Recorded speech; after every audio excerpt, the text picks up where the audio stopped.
I'm live! First time being live, isn't it? Hello everybody and welcome back to another video, which is very surprising, to be honest. I think this is live, but I think I'm recording it as well. I haven't used it for ages, so I wouldn't be surprised. But anyway, hello!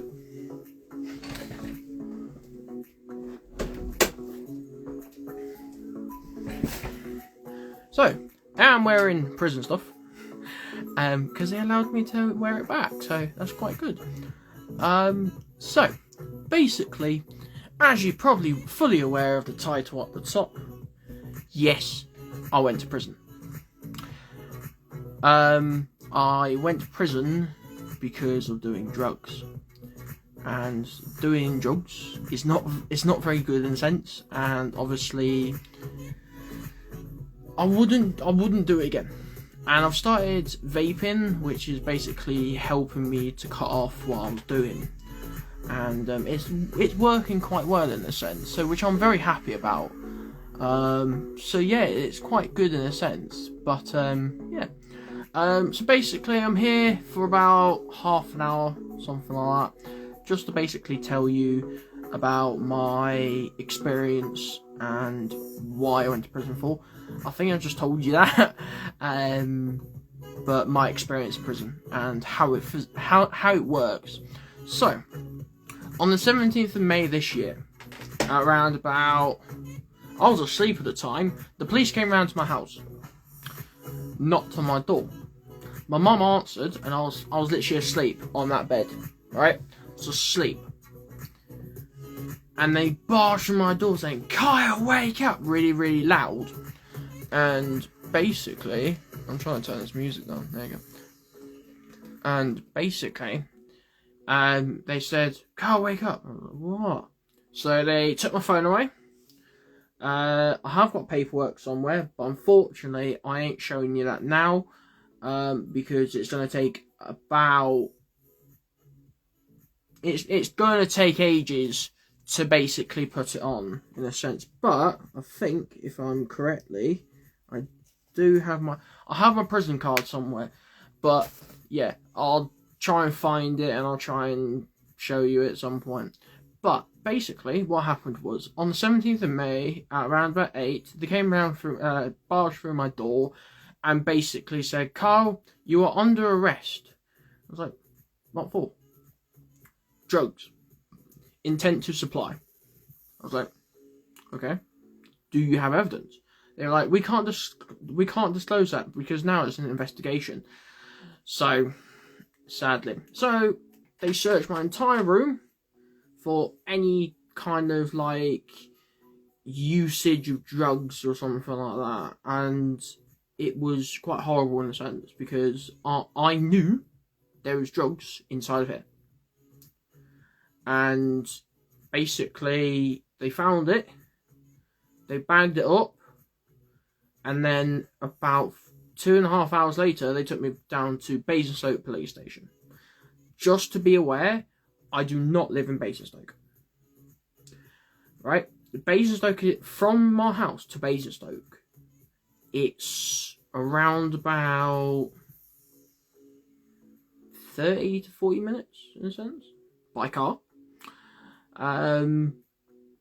So yeah, I don't live anywhere near Basingstoke, and for some reason they just took me there, because apparently they're from Basingstoke, so that's the reason why. So basically, I got to the police station, they had to sign me in, and I had to be at the desk, and then they basically put me into a cell, or a holding cell in a sense. It took around about 4 or 5 hours for my solicitor to come and my appropriate adult to come. Then they have to give all the paperwork to my solicitor of evidence they found and what kind of things that, like, they just found, kind of thing. They also found messages on my phone because they took my phone away as well. So yeah, so basically, I've done my interview, and then the sergeant at the desk basically said, "We're going to keep you here on remand," which basically means you go to court the next day. So you probably know the process. If you don't know what the process is, basically you get back in your holding cell. You can ask for as much food or drink you want, and I obviously got a blanket, 2 pillows, and that's it basically. The mattress is nothing like that mattress there. It is really, really small. Like really, it's like really thin. I'm trying to show you like what it could be like in a sense. It's like, for instance, like really, it's like the size of that box in a sense. Like it's like that thick in a sense. Like mattresses is about that thick, probably bigger, depends on what you get, kind of thing. And basically, I had that. There was nothing in it. It just went. Pfft. There was all there was there. All there was there was air, basically. And I literally was like, "What is the point of this?" Like through my head when they said remand, because I knew what remand was like, what it is, kind of thing. If you don't know what remand is, there's 2 types of remand. There's just normal remand or judge's remand. But we'll say that at the end. We'll say that through the story and everything. So it came the 18th of May. Got into a Serco van. Travelled all the way down to Basingstoke Magistrates Court. And sat there for an hour speaking to my solicitor and see what the process is. But my solicitor kept saying, you'll be on remand. And I didn't know what that meant. I thought, well, I'm going back in a holding cell. Like, is there a problem? He said, there is a problem. You won't be going back to the police station. There's a possibility they could remand you in prison. Now, when I first heard that, I was like, shit, he's scared. I was really, really scared. So I got into the courtroom, kind of thing. I had to say my name, my date of birth, and my address. And I had to plead guilty or not guilty. I pled not guilty. And basically, the judge was like, well, unfortunately, we cannot do anything here. So, at the moment, we have to put you on remand. We're not going to give you bail. We're not going to give you an order. We're putting you on remand. That also means you'll be going to prison. I looked at my dad before I went back into the holding cell, and I said, I'm sorry. And, yeah. So, they had to wait for they had to wait for them to do the paperwork, and then take me back into a Serco van. That Serco van travelled me from Basingstoke to Winchester HMP, or HMP Winchester. It's now called HMP/YO prison. So yeah. So I got there, I looked around, and was like, this is fucking huge. The prison was absolutely huge. It was really, really horrible. And basically, I got there, and then I had to sign in, and they said, are you a newcomer? And do you feel like you're going to commit suicide or self-harm? I immediately said yes to them because of my anxiety and my autism. And basically, I did not know what to expect. So I got there and I had to wait in another holding cell. But not just me on my own. There was about 2 or 3 other people. Right? And I was shit scared. It's hard to explain in a sense because I was literally shit scared in a sense. And I didn't know what to expect. And all these people kept saying, like, what are you in for? And I'm like, Class A and Class B drugs, like intent to supply. And basically, yeah, it was just like that kind of thing. So I had to get myself tested at like a medical place within the prison. I had to go to the CM office, and if you don't know what CM means, it's basically a cell manager. It used to be called WM, which is wing manager. It's now called CM. and there's a thing called SO, which is ob something. I don't know what it's called now. No, I haven't been there for like 2 weeks, so yeah. And basically there's a thing called wing officer, which is basically you have one stripe on your shoulder kind of thing. With one stripe is wing officer, 2 is SO, and then 3 is CM kind of thing. And the 3 is top highest kind of thing, and they know quite a lot about the prison. And basically I got there, had to do a lot of things, and went back into the holding cell. I went back up to reception, and I had to grab my stuff. They put it in a bag for me. I had a hot meal, which was sausage, beans, and chips. The sausage was really, really spicy. The beans were just basically chip beans, and the chips were just probably not a fucking potato. I will get to the menu. I do have the menu somewhere. They are here. I'll probably show you that probably on another live stream some point. At the moment, I'm cleaning my room. It's a mess. I know. So yeah, basically, went into reception. I went to another office within the prison. So there was 4 wings. 4 wings. Don't know why I did that. 4 wings. So A was in construction at that time. At the moment, right now, A wing is active and operational. So A was construction at the moment, at that time. B wing, C wing, and D wing. And if you don't know, like, for cars, there's like Alpha, Bravo, Charlie, and Delta kind of thing. So they put me on Delta wing, which is a VP wing, because obviously I had autism and anxiety and so on from that, and it was really, really shocking. And everything like that, and it was really, really hard as well. So they put me on a D wing. I was in a cell which was D312.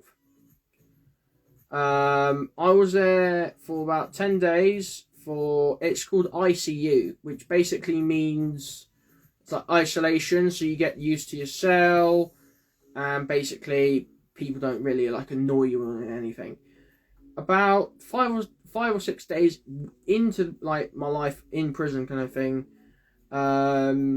people get banging on the walls trying to get my attention. I also will tell you, I did have blue hair when I went into prison. Yes, I was absolutely, loads of people kept saying I was gay, and eventually people kept calling me Papa Smurf kind of thing. And literally, when I was still in prison, about 5 months later kind of thing, I was still getting called Papa Smurf. It didn't bother me then. So when the 10 days were up, I was actually allowed out of my cell with other prisoners. Now, I went on to the exercise yard, and it's a really, really small yard. It really is. And I thought it would basically be just absolutely shit in a sense. But no, there's actually proper gym equipment. So like if you went to your like local playground or something like that, you'll see these like green things that you can do like exercise on them. So they have them there, which is very surprising. But when I was speaking to other prisoners and actually telling them what I was in for and how I got my blue hair and everything, I was leaning up against like a pole in a sense.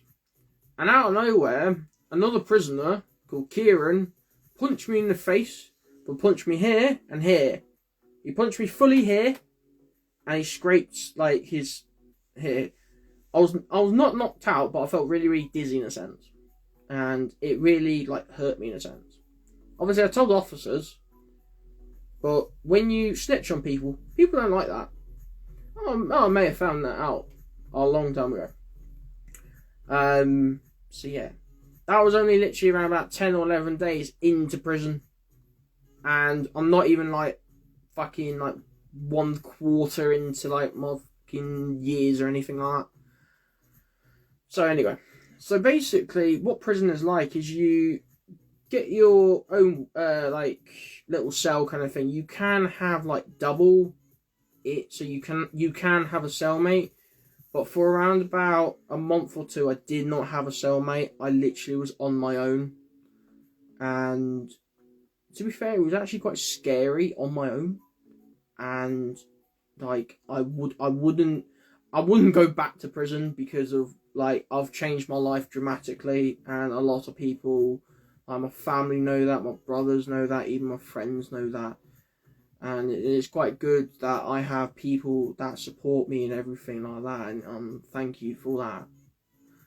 Well, thankful. Sorry. So yeah. Anyway, about this might be a very long jump because every day is exactly the same day. It's just basically you get there, you have your food, you lock up, you're basically banged up for 23 hours a day.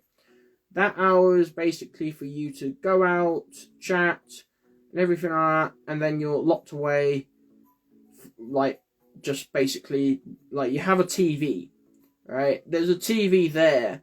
It ain't that size. It's around about, like, the size of my monitors that are behind this phone kind of thing. It's like a monitor for, like, a PC kind of thing. It's, like, that small. It might be even smaller in a sense. I don't actually know. But I was literally watching TV, and all I could hear is people shouting, banging doors, setting fires to their cell, and yeah, it was just basically like that. Setting fire to a cell. I've actually seen someone do that. I will tell you now, it ain't fucking pleasant. It ain't pleasant. When I was in 411, someone set fire to their cell right underneath me, and I could smell it through my window. It was really petrifying, and I literally put a t-shirt around my mouth, and they thought when they looked through, they thought I set the fire. Like, no, I can just smell it from my window. They kept saying to me, close it. I was like, it's fucking hot. And this is when it was in the summertime kind of thing, and it was around about 40 degrees in Winchester. It was really hot. But anyway, so I moved 7 times while I was in there. I first got into 312, and then 328, then D210, D216, 411, 318, and moved out of there and went into 414. 414 was my last cell before I moved out, kind of thing. So yeah, that's quite good. Ow. But being in prison, kind of thing, it's a horrible experience. It's the most horrible experience I've had in my life. I'll never go back there again. But I know for a fact the police do want to try and find any more evidence, because when I was in court, in Winchester Crown Court, they kept saying that they will try and find as much evidence as they possibly can. In the end, I did plead guilty, and it made me get like a quarter credit off my sentence. If I pled guilty in the first place, it would give me a third. Which, if it gave me a third and I got the sentence that I got, I could have got out a lot quicker in a sense. But I didn't. So when I went to Crown Court, the probation and the police and my solicitor all kept saying I'll get 3 years. 3 years behind your cell, it is a very long time. Very. But the judge was very lenient with me and basically said, right, this is your final chance. I'm going to give you a year. And I'm now going to tell you the maths on how that works out because of how I've got out kind of thing now, as people think, oh, you should be doing it until next year. Nah, it doesn't work like that. So basically, I got a year. And basically, that gets split into half. So 6 months in prison, 6 months on licence. That 6 months on licence is what I'm doing now. That 6 months in prison, I've already completed. Because I was on 4 months on remand, which basically means, like, there was no point kind of thing. And until I got my, Until I got my sentence, it gets taken off. So I've done 126 days on remand, and I only had to do 56 more days in prison until I get until I get released from prison kind of thing.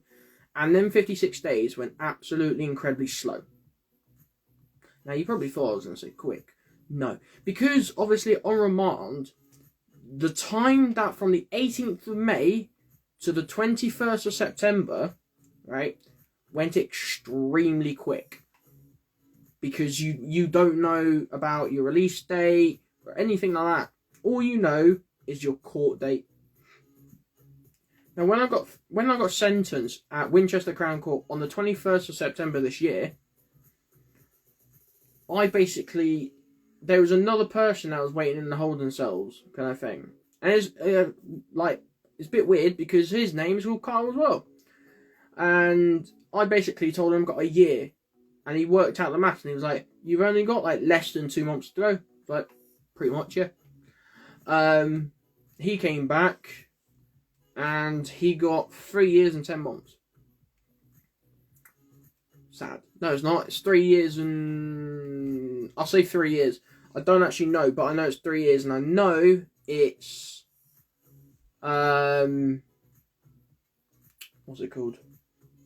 He's getting out next year in September. I know that because he calls me from prison still. From this day kind of thing. And he called me today actually. So, hello Kyle. So yeah, basically my experience in prison is horrible. And I wouldn't advise for like any youngsters that will be watching this video or anything to basically copy of what I've done.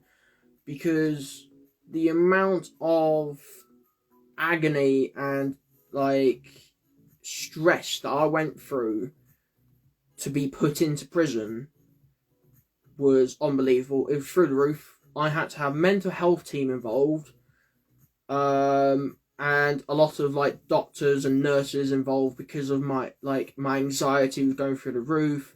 I was missing my family.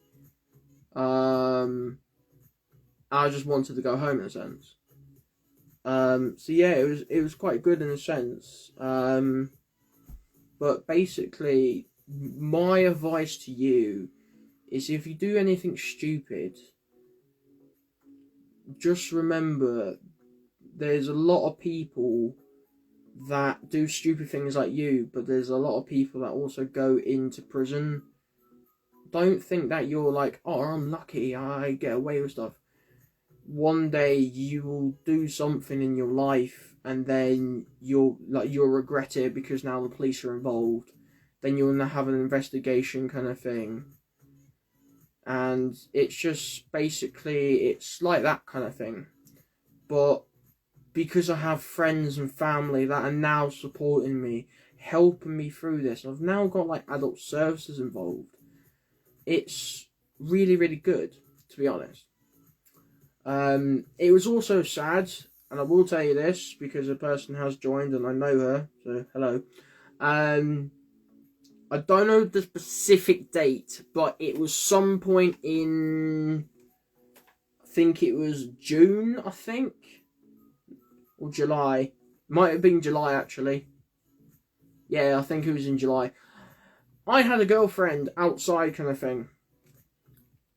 And she basically didn't know what was going on. I think she got the wrong idea of the sense because she thought I was something else in a sense.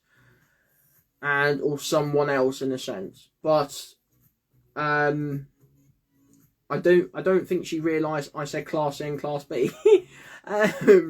She thought I said Category A and Category B. I was like, no, it's Class A and Class B. And yeah, sadly, unfortunately, losing a girlfriend while you was in prison, while you was in prison, having anxiety, having autism, being autistic, ain't fucking a good mixture. and it is really, really hard. It is. It really is, and it's quite good because I'm now single, and yeah, so which is quite good because I can actually get my life back on track, and then when I've sorted everything out with my license and police, I can actually get someone. Hopefully, I don't need someone. I'll like someone, but unfortunately, that's impossible for me because of my criminal record, and because of not many people, and I know this for a fact, is not many people do like autistic people or people that have mental health. They just want normal people, normal men.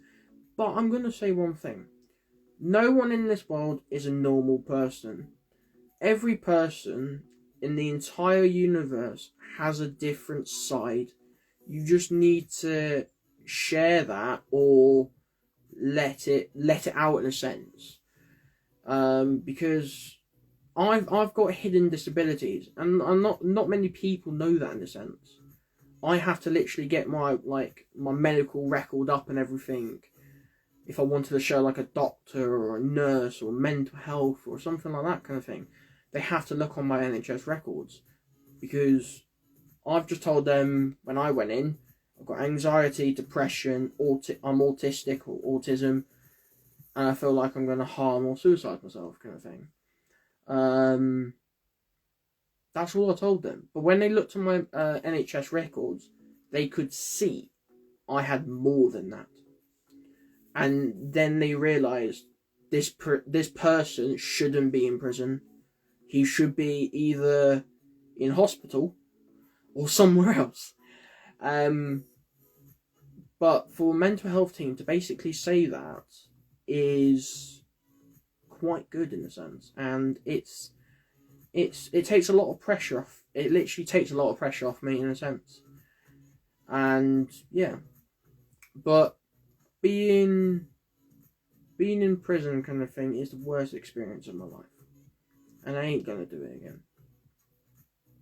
But you have to also realise as well, like, a lot of people in this world has a choice. You just need to make the right choice. Sadly, I made the wrong choice. And that choice led me further to unbelief of basically hell, tragedy, and just pain, basically, because being in prison ain't a good thing. It really isn't. And it's horrible because the prison that we lived next, like the prison that we was in, there was flats next door in a sense, so people could see prisoners out in the yard. They could shout out, going, "Shut the fuck up!" and so on from that. But yeah, some of the days were quite fun, to be honest. And basically meeting new prisoners. And when I got used to it, around about 5 months in, kind of thing, I literally was just like, I know the prison regime or like how it works now, kind of thing, and I'm going to help other people that are there. I helped my second cellmate out with his maths and English. He's now got an entry level 3 pass on English and maths. I've got a level 1 in English and maths. And there was education there as well. I was doing maths, English, and that's it basically. But I was also helping other people out with their stuff because I've done what I needed to do. And yeah, so I think that covers everything in a sense. But if you do have any questions, please put this in the comments or anything like that. And I'll try and get back to it. If not, send me a message, basically.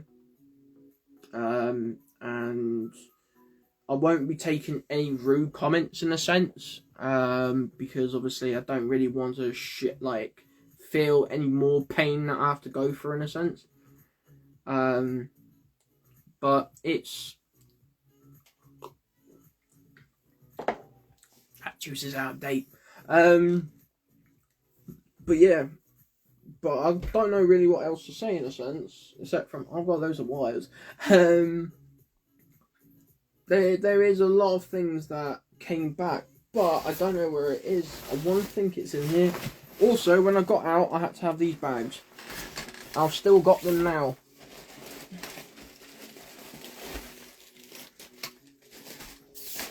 I think it is in here, but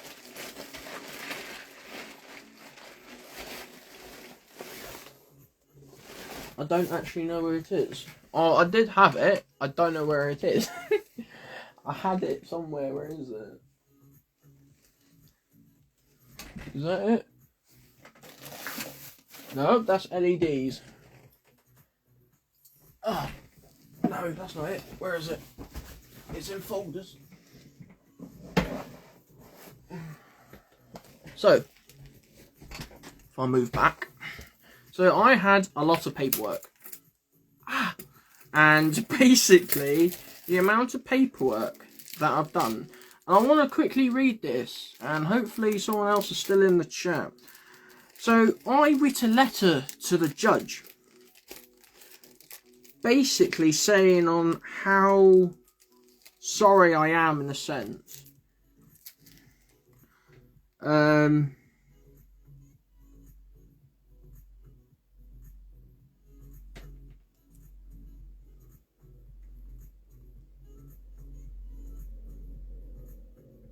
So, basically, dear Judge, I would like to start by saying I am truly sorry for the charges that are put upon myself and sorry to you for having to deal with this. These offences are unforgivable and I am desperate to seek help to stop committing further offences of this nature. There is no excuse for my actions. However, my mental state at that time was making me making me extremely vulnerable and resulting me in returning to my old ways and committing these crimes. I was relieved when I got caught out for my offence, as it now gives me the opportunity to ask you as a court of law for the correct help to make me a better person. I wanted to give you an insight into the way that I feel about these offences made by myself in this short letter. I desire any help you can give me today, and I'll appreciate your judgment. Kind regards, me. So I basically writ that, and I had to copy it multiple times because I literally either lost it or something like that. But I will be writing that in a post on my Instagram kind of thing of exactly the same words and everything like that. So yeah. Reports, solicitors, reports. I've got so much paperwork. So this is also another thing I want to show you. And basically, what, if anything goes on kind of thing within the prison, we get let know by like one of these kind of things. And it basically tells you, so it says like action, all prisoners, for information, all prisoners. And then it just tells you like the subject, or basically what's happening, what's changing, and stuff like that. And that's really thick, to be honest. And I won't be going through every single thing, but I know it's quite thick in a sense. So yeah. I also worked with a group which is called Bareface Theatre Group, which basically helps vulnerable YOIs or young offenders people, and they helped a lot of people out, and we done so much stuff to basically like achieve a lot of things. We had certificates, we had quite a lot of things actually, but I'm not getting them out because I don't know where they are. But yeah, but I will be doing other things on Instagram and everything like that. It's good that I've shared my story and everything. I will be putting this probably on YouTube as well, just to basically share my story and my insight of what happened in prison and like everything like that. I do have a fucking huge folder of every day of what happened in prison. It's 182 days worth of literally just writing everything. It took me so long to literally write just one thing, and I've had people help me to rewrite it and everything, because I was very, very like scared of what I was doing in a sense. But yeah, I will be sharing that. I will be making a book as well, which has that in it. And I do have some songs that are written in prison, that will be releasing. I don't know when in a sense. What's the song? Okay. It will possibly be releasing. I want to say next year at some point. I don't know when. So I literally don't know, to be honest. But yeah. But anyway, thank you very, very, very, very, very, very much for joining me today. I do hope you did enjoy, and if you did, then obviously let me know, kind of thing, because obviously I would like to either hear some questions from you or basically anything that you want to say in a sense. But as I said, I will be putting this video or live stream on YouTube anyway, and to basically share my experience. I do have another thing. I will be on national TV soon. I'm just waiting for confirmation back, but they have approved it, saying it should be okay. So I will be on national TV soon, and basically sharing my entire experience of me going to prison. So yeah, that should be fun. But anyway, thank you very much for joining, and I'm now going to go and sort out my stuff, because I've got loads and loads of stuff. But if you have any questions or anything like that, message me or comment or anything like that, then be my guest. But anyway, thank you very much for watching, and I'll speak to you soon. See ya! I now have to try and figure out how to end this live, because I haven't used Instagram for fucking ages. How do you end it? How do you end it? Yes!